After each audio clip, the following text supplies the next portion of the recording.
Re-Zero, Arc 9, Chapter 34, Attraction. Klein's teleportation, which he described as compression, was something Petra had last experienced about a month ago, and Meili a few days prior. Petra, it might be surprising the first time, but there's no need to be afraid. With that, Petra, drawing on her experience, offered the inexperienced Flam some advice. She worried that without proper warning of what was to come, Flam might panic, but she simply shook her head with a no. Flam, there is no need to worry, as most surprises cannot surpass those of the young master. That guy, even his own camp treats him like a complete shocker of a human. How crazy is that? Even Subaru was astonished by that overly straightforward comment. However, Petra also knew from Subaru's memories shared via the Book of the Dead that Reinhard had blown up a building with a single swing of his sword and sent Meili's sister flying, so she understood Flam's unusually calm attitude towards the abnormal. Even if Flam-chan is okay, I hope the sleeping Sensei-san doesn't wake you p. Little Crimson Scorpion-chan was really panicked the first time Butler-san transported US. Petra, that reminds me, is there such a thing as teleportation sickness? When we were in Wallachia, some people were fine with Spiker-chan's teleportation, but others weren't. Her hair rustling, Meili shrugged, and the little Crimson Scorpion peeked out from inside, raising its pincers as if to imitate its master. The previous comment reminded Petra of the teleportation ability of Spiker, who had been left behind in the Empire, whether due to physical constitution, individual strength, or weakness. Those who were unable to handle it simply could not.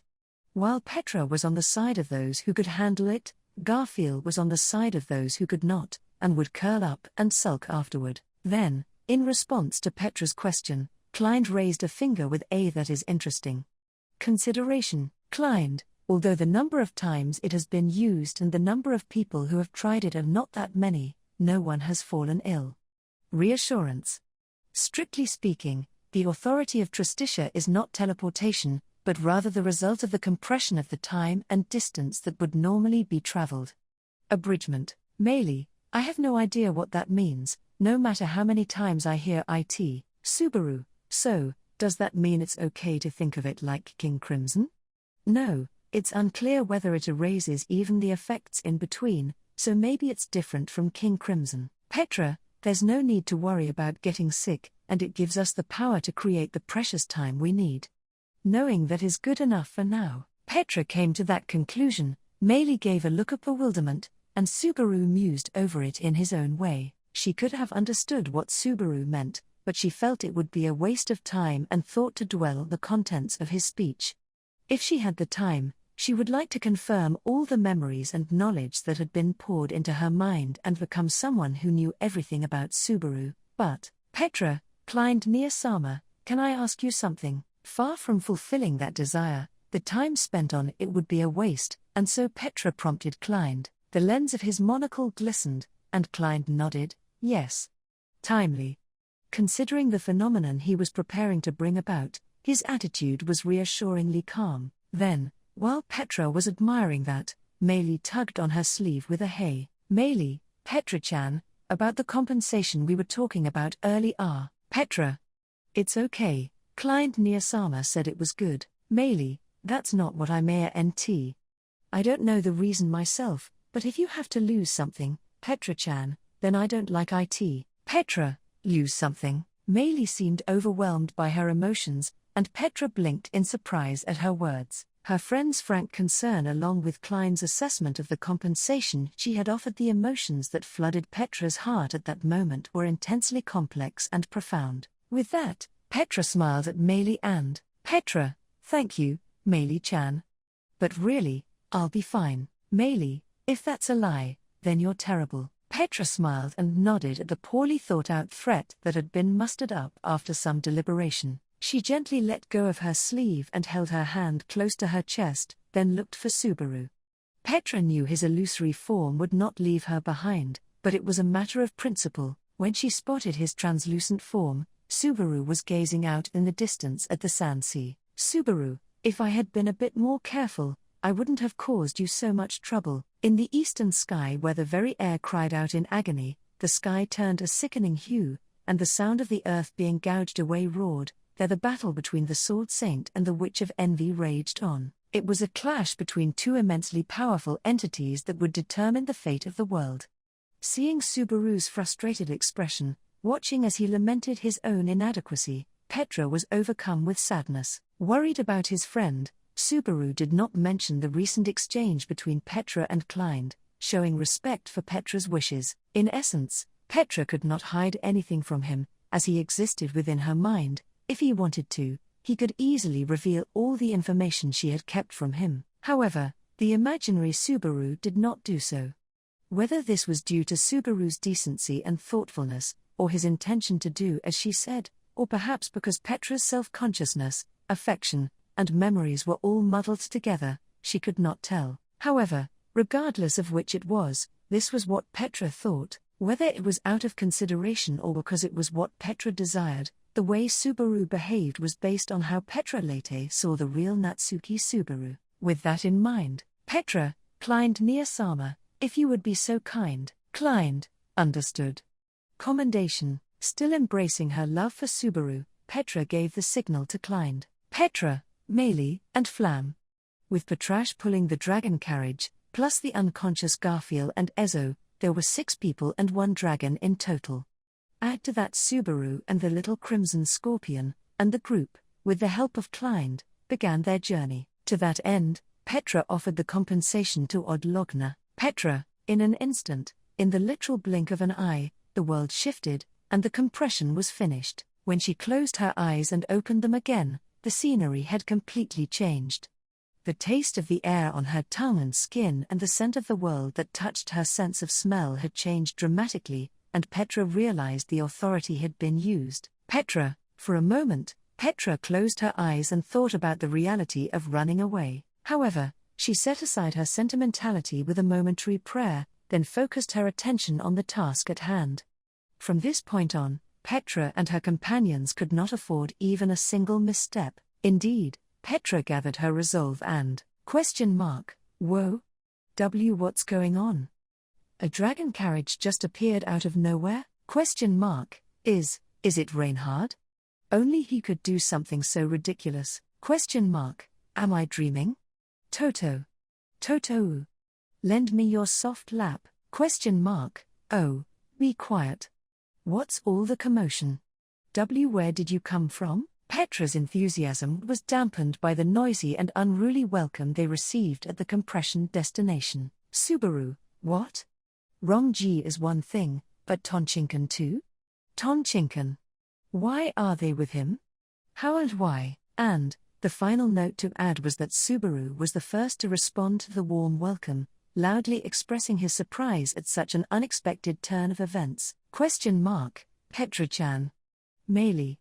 Are you both okay? Petra, HK, Subaru, Emilia Tan. As soon as Petra saw that change in expression and Emilia rushing towards them, Petra experienced sweet feelings erupting from within her heart. Warm, fuzzy, and sentimental feelings filled her chest to the point it tingled, and her head was overflowing with flowery words praising her beauty and cuteness. Those powerful emotions were not just limited to her appearance, but extended to her mannerisms, her way of speaking, and even the sound of her footsteps. Petra, too blatant. HK. Petra's head reeled from the wave of easy-to-understand, intense emotions that washed over her. Up until now, the biggest influence of the Book of the Dead was undoubtedly the existence of the imaginary Subaru, but the shock caused by seeing Emilia was just as great. Frankly speaking, an overdose of Emilia's might be life-threatening. Petra, why am I saying such stupid things?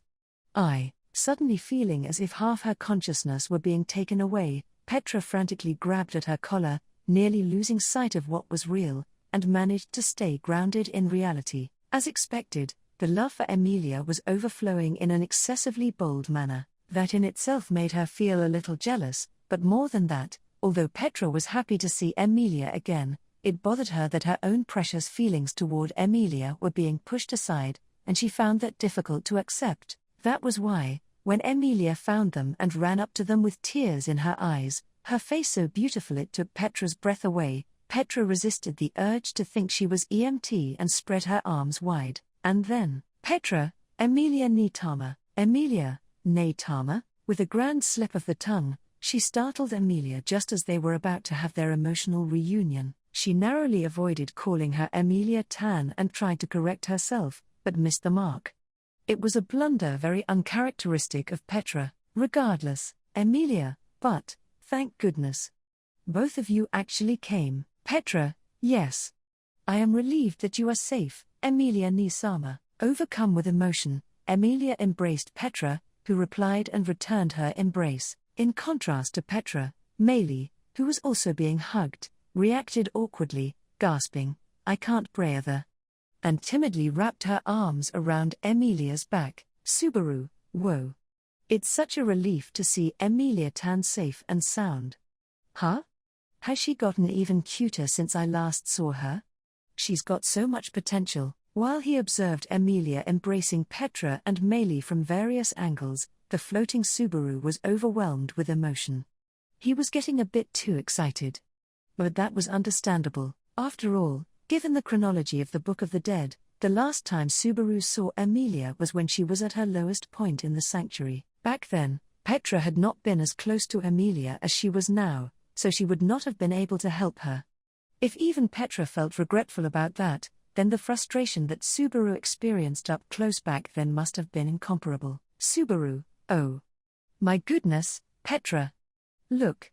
Emilia Tan is walking so energetically." "Petra, yeah, she's walking with long strides." "That's great, Subaru, I'm relieved. I'm so relieved." Because of that, Petra hesitated to pour cold water on Subaru's excitement. While responding appropriately to Subaru's enthusiasm, Petra quietly savored a sense of relief. Her relief was due to one thing: seeing Emilia, and not being afraid. "Petra, the last thing I saw in the Book of the Dead." Trapped in the endless, obsessive shadows that surrounded them in the sanctuary, Natsuki Subaru was caught in a web of inescapable torment, and in order to escape the witch, he had resorted to the method of suicide prepared as a form of harassment. In that final moment, Subaru/Petra saw it. The terrifying witch of envy had the same face as the person he greatly cherished. Petra, when she tried to think more thoroughly about the reason, it felt like she was trying to grasp something shrouded in mist, and nothing coherent came to mind. Still, the vivid emotions remained seared into her mind. That was why she was apprehensive about seeing Emilia again. No, that was not quite right. To be precise, she was apprehensive that she might not be able to see Emilia in the same way as before. "Petra, but I'm glad it didn't end up that way. Although I'm excited in a different way than before." "Emilia, huh? Petra-chan, are you okay?" "Petra, I am fine. I am just happy to see you, Emilia ni Sama." Petra hid her inner conflict and was genuinely happy to be reunited with Emilia, who smiled with wide eyes. In place of Meili, who continued to be stubborn, the little crimson scorpion on her head snapped its pincers, expressing happiness on its master's behalf. And then, there was, just when I thought it was getting lively, "You're here, lass." There, a low, husky voice interrupted, and Emilia let out a gasp of surprise. Emilia had left the door open when she rushed in, and a prominent figure standing there knocked on the door and peered inside. That figure was Emilia, Felt-chan's grandfather. Emilia's eyes widened at the sight of the old man, Rom-ji, who squeezed himself through the doorway. Hearing Emilia's voice, Rom-ji gave an amused smile and stroked his bald head. "Rom, the way you say that makes it sound like you really think we're related. Everyone here calls me Rom-ji. But, this is the first chance we've had to talk properly." "Emilia, well, I couldn't talk to you in the castle on the day the royal selection began, and when Felt-chan stole my insignia, there was no time to calm down and talk. Meili, you don't have to worry so much. I understand the circumstances, so it's okay." Emilia greeted Rom-ji, and as she responded to his greeting, she seemed to be worried about Meili in her arms. Meili responded with an attitude that was half annoyed and half appreciative of the concern. The current exchange between the two of them was regarding Emilia's connections with Rom-ji. She was concerned about the fact that Meili's older sister, Elsa, was involved in the previous incident where Felt had stolen an insignia that qualified Emilia to participate in the royal section from her. When one thought about it, these three people had quite a strange connection. If Subaru were to be included, it would be four people with a strange connection. If Reinhard was also included, there would be no end to it. Rom, call in your lass seems inappropriate, given your current position. May I call you Emilia? Emilia, yes, that's fine. Nice to see you again, Rom G. Subaru, wow. It feels like a historic moment, these two actually introducing themselves properly. Petra, don't be so dramatic. As Emilia and Rom G shook hands and exchanged pleasantries, Petra found it funny that Subaru would use such a grand word like historic. While there was undoubtedly a sense of poignancy, the way he put it made it sound like he had witnessed the reunion of two people who had not seen each other in over 10 years. What? Putting Subaru's excitement aside for now, Emilia, I've heard about Felt-chan, too. It must have been quite a difficult time for you and the others, right, Rom G? Rom, that's right. We should talk about that. Petra, yes. It will probably take a little while for Klein near Sama to return, so I think we can start without him. It is a race against time after all. Petra added the last part, and Emilia and Rom G nodded deeply at the same time. Yes, this was a race against time. That was why Petra and the others resorted to using unfair tactics. Currently, Petra and the others were gathered at the royal residence in the royal capital of Lagunica. Among the Emilia camp, whose members were scattered and acting independently, Emilia's position was clear, and if anyone was to become the central rallying point, it could only be her. With that in mind, Petra hurried to the royal capital after meeting up with Rom G and the others using Klein's compression. But, Rom, it's shocking to see the state of destruction in the royal capital. Meili, it's been a while since I've been to the royal capital, but when I last saw it, it wasn't so ruined, and I don't think there weren't any works of art like Tharti. Rom G spoke with his arms crossed, and Meili, who was looking out the window, joined in. Unlike the two with prior experience, this was Petra's first time in the royal capital.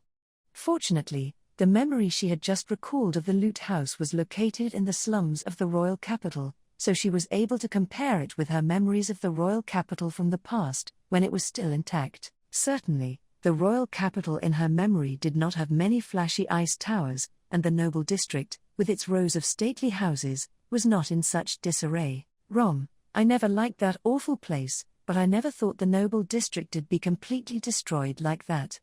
I heard that everyone was evacuated, but still, this is outrageous. Petra, Meili-chan also said that Emilia Nisama made those ice towers, right? Emilia, well, there was a reason I did that.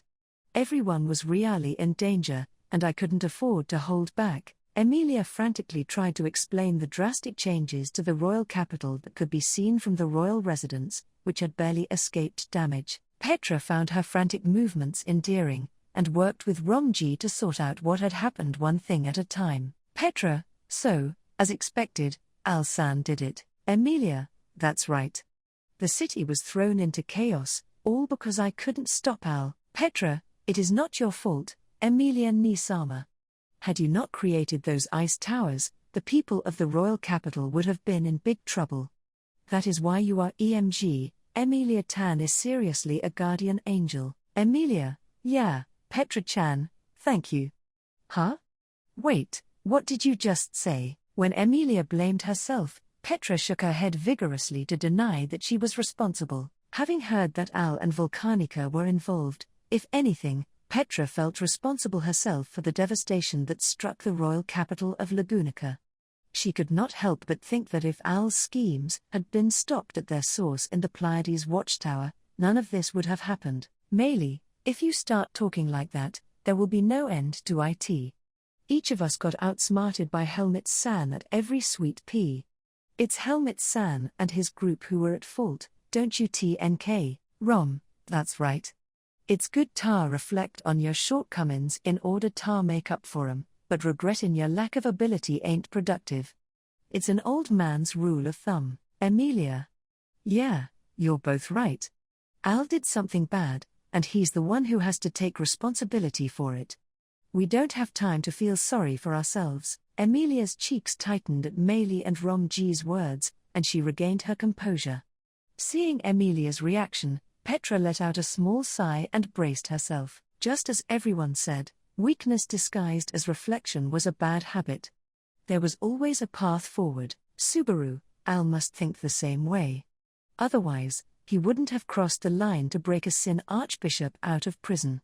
What in the world was he thinking? Subaru picked up on Petra's feelings and grimaced at Al's outrageous behavior in the royal capital. In fact, it was an outrageous act of terrorism to use Volcanica to cause massive damage to the royal capital, but that paled in comparison to his real objective: breaking Gluttony out of prison. The Sin Archbishop of Gluttony, who held a deep connection to Petra and the others, had been allowed to escape. Just listing all the things that man has done is mind-boggling. He attacked those connected to the royal selection candidates and kidnapped one of their knights. He turned Volcanica, the divine dragon and protector of the kingdom, against him and used the Witch of Envy to prevent the Sword Saint from taking action. Furthermore, he took one of the royal selection candidates hostage and invaded the royal capital, where he destroyed half of the noble district and freed and imprisoned Sin Archbishop. Subaru, damn, isn't that something? How many years in prison would that get him? Petra, he'd probably get the death penalty 100 times over. Once again, the number and severity of Al and his accomplices' crimes were extraordinary. It seemed as if he was determined to commit every evil deed in the world, but Petra believed that this was done not out of sheer recklessness, but rather something premeditated. Yes, Al had a proper plan, and he was taking the necessary steps to achieve it, which just happened to be a series of crimes that were each close to being the crime of the century. Maybe it would have been better to reconsider a plan that required the involvement of a Sin Archbishop in the first place. Emilia, there's also the Witch of Envy, so there's no excuse. To begin with, Petra had no reason to make excuses on his behalf. Based on the impression given by the Book of the Dead, Subaru considered Al to be someone from his hometown, someone he did not necessarily dislike, but he clearly went way beyond what was forgivable. In that regard, it would be fair to say that this was the shared opinion of everyone gathered here. No, everyone involved, including those who were not here. Petra, right now, Klein Nisama is going around to gather everyone else and bring Frederica Nisama and the others here. Emilia Nisama, where is Otto-san? Emilia, well, about Otto-kun. Petra, that reaction tells me everything. He's being reckless again. Emilia, yeah, that's right. I'm sorry I couldn't stop him. Slumping herself down, Emilia cast her eyes downward, ashamed of herself. But Emilia was not the one at fault.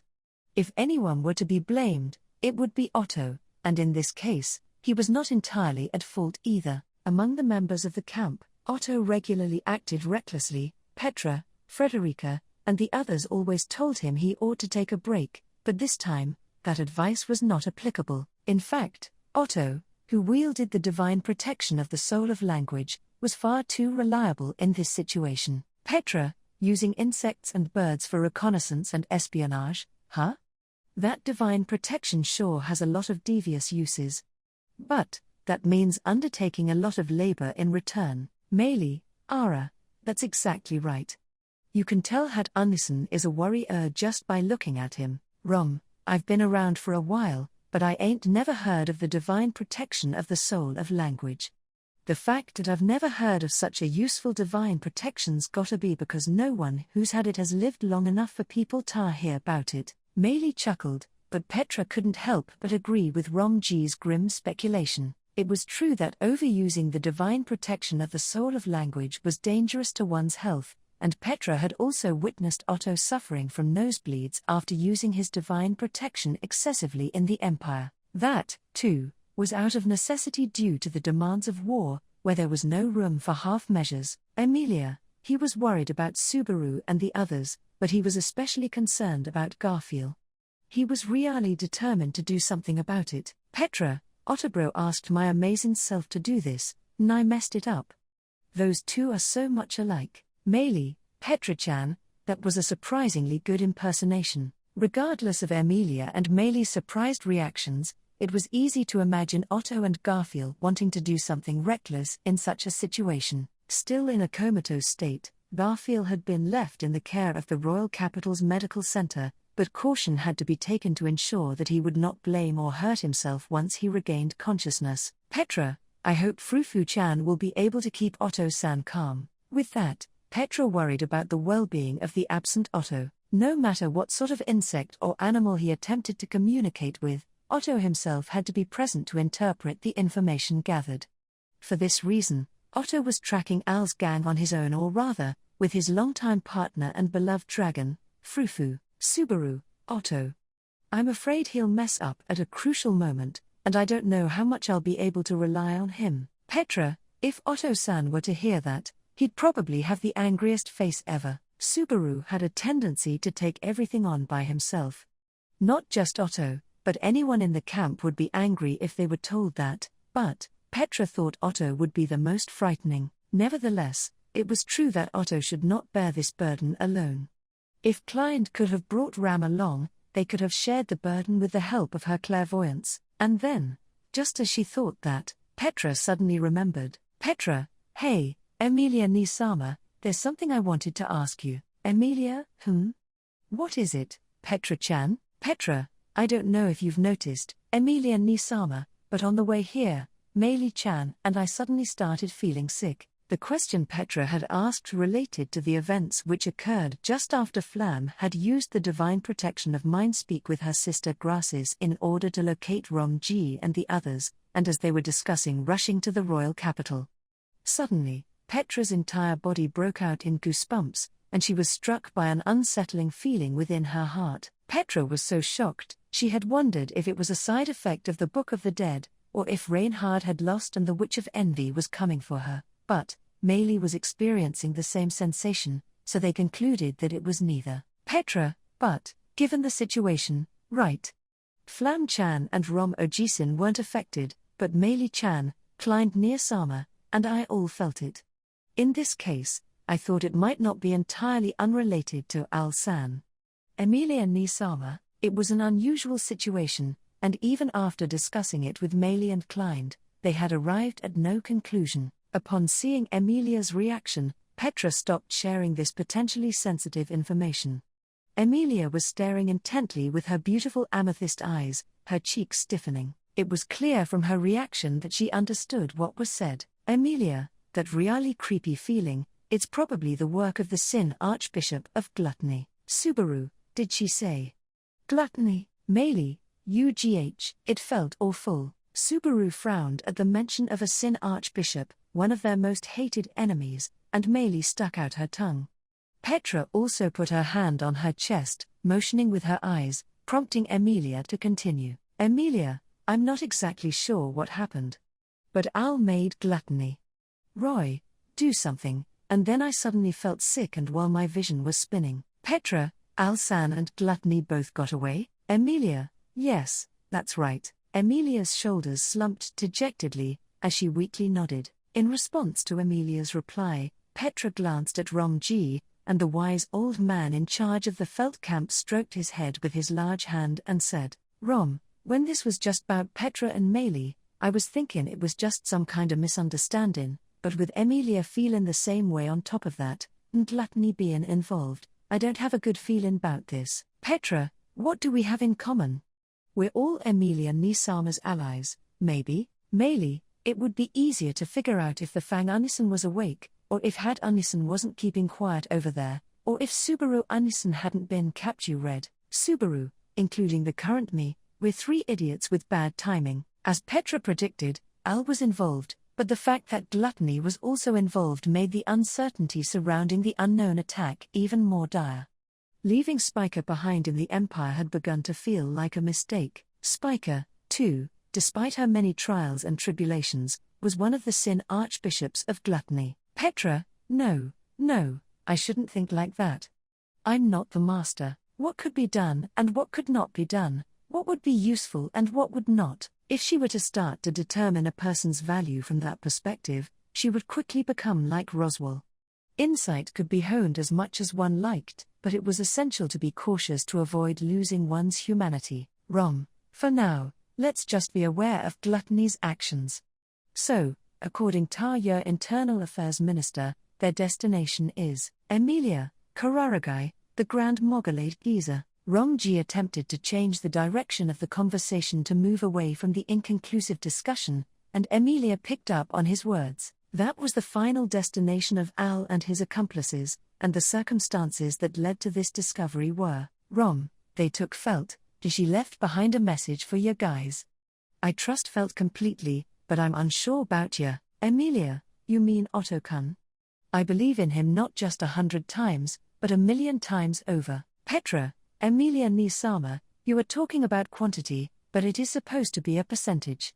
Still, it sounds cool. Emilia's answer, which was not bound by the concept of percentages, warmed Petra's heart, while Romji and Meili looked on with wry smiles, but Emilia answered Romji's questions thoroughly, which was typical of her. Subaru, you're not just cute, you've gotten incredibly strong, Emilia-tan. Subaru stared at Emilia with a look of wonder. The fact that this Subaru was from the middle of solving the issues in the sanctuary made it difficult for him to understand how Emilia had managed to grow and become so amazing. She wanted to tell him that the Emilia of today had been forged in a three-legged race together with Subaru. Petra, no, there's Beatrice-chan too, so it's a four-legged race.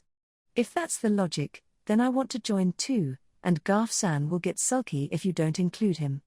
Meili-chan, what about you, Meili? What are you talking Abu-T? It's kind of scary when you suddenly start talking like Subaru Unyiza N. Subaru, that's definitely something I would say, but Meili seems to understand it a bit too well, don't you think? With a touch of lingering deep emotion, Subaru gave a wry smile at Petra and Meili's conversation. Regardless, Romji seemed to be satisfied with Emilia's answer, and it was shared that Al and his companion's final destination was indeed the Grand Mogulate Giza. To be honest, she did not know what was in that place, but, Emilia, since we know where they are going, we should be able to get there first with Klein-san's help. Petra. Right. Romo-jisin, Tonchinkan-san and the others are. Rom, at present, everyone except the seriously injured should have entered the nearby town as instructed. That Klein boy. We can't overuse his power, ain't that right? We'll plan accordingly. Romji shrugged his broad shoulders, showing his understanding of Klein's authority without asking for further explanation. Thanks to the compensation offered by Petra, the restrictions binding Klein's authority, compression, were lifted. However, depending on the number of times it were to be used and the number of people involved, even that would become unable to completely cover the cost. First, they would need to prepare the field with the fewest number of people, then they would deploy as many people as possible once they had finished assessing the situation. Thanks to the reckless actions of Otto, a ray of hope appeared in the midst of the preparations. Furthermore, the more information they gathered about what sort of lineup Al and his party planned to arrive with before reaching their final destination, the better. That was when, the means to accomplish those goals are already in our hands. Opportunity. Hearing that voice, Petra and the others turned around in unison, seeing the person whom they had been waiting for. Klein bowed, taking in their full attention. It was exactly the person they had wanted to talk to. Emilia's expression brightened up as she exclaimed, Klein-san. As if she had been waiting for the perfect moment. Emilia, thank you for bringing Petra-chan and the others. Thanks to you, we were able to reunite properly. Klein, I require no thanks. I returned to Mirala on my own accord, and it was Petra's support that enabled me to meet your expectations. Encouragement. More importantly, my apologies for returning late. Remorse. Petra, I don't think you are particularly late, but did something happen? Klein Niasama. Klein slowly shook his head in apology, and Petra tilted her head in confusion. Certainly, considering the nature of compression, it may be said that Klein took some time to arrive at the royal residence. However, there must have been a need to explain the situation to the other parties at the pickup location, so it did not seem like something that would warrant an apology for being late. Perhaps it was a manifestation of his perfectionism, a trait of someone who was good at his job. Klein looked at Petra while she was thinking this, and said, no. Negative. Klein, as for the reason for the delay, rather than explaining it in words, it would be best for you all to experience it firsthand, as this would be the quickest and most reliable way to understand. Personal experience, Subaru, first-hand, Petra, experience. Petra and Subaru tilted their heads at the unnatural choice of words used to explain his tardiness. Emilia and Meili seemed to have the same question, and Romji, who was in the most objective position, crossed his arms and watched with interest to see what would happen. Then, as everyone watched, Klein moved to the side of the room's entrance. Ha. Kept you waiting? Ha. With a dignified presence, a maid with pink hair strode boldly into the room. Her brashly arrogant behavior perfectly suited to her. It was none other than Ram. The woman Klein had retrieved and rejoined with was wearing a maid outfit for the first time in a while, and Petra, who was also a maid, felt quite nostalgic for the uniform since it had been a long time since she had been able to wear it. However, Emilia, Ram, you came, Emilia was about to run up and greet Ram in her maid uniform with a smile, but her words were cut off. She stopped in her tracks, and the hand that had been reaching out to take Ram's hand was pressed against her own forehead. Emilia, Emilia let out a confused-sounding voice. Although she should have been worried about what had suddenly happened, Petra was unable to do so. This was because Petra, like Meili and Emilia, was racked by the same indescribable feeling. Petra, this is. The moment Petra saw Ram, she was overcome by a massive, inexplicable, indescribable feeling of turmoil welling up from inside. Petra felt an unbridled, enigmatic feeling similar to the nausea she had described earlier, which had been attributed to gluttony. However, while she had felt strong malice in that previous instance of discomfort, she did not feel anything of the sort this time. This was not like that, but rather a different, stronger, more powerful attraction. Seeing Ram in a maid uniform brought out something intense from within, and the answer to that attraction appeared immediately behind Ram. It was, apologies for being late to join you, Emilia Summer. With that, a blue-haired maid dressed in the same maid uniform as Ram stood beside her and performed a graceful curtsy. Of course, it was a familiar face.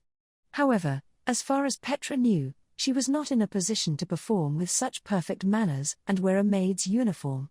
No, that was not right either. Once again, and again, and again, her perception changed. No. That was not right. It was absurd to think that she lacked the knowledge and manners of a maid. After all, she was the first person in this world to show Natsuki Subaru and Petra, who still had been a village girl at that time, what it meant to be a proper maid. That attraction reminded Petra later of this, namely, the one who stood there was, to get back that person. No, Subaru-kun, Rem will use any means necessary. Yes, the Roswell Mansion's original versatile helpful maid, known for her polite but sharp tongue, Rem, looked straight ahead with her pale blue eyes as she declared so.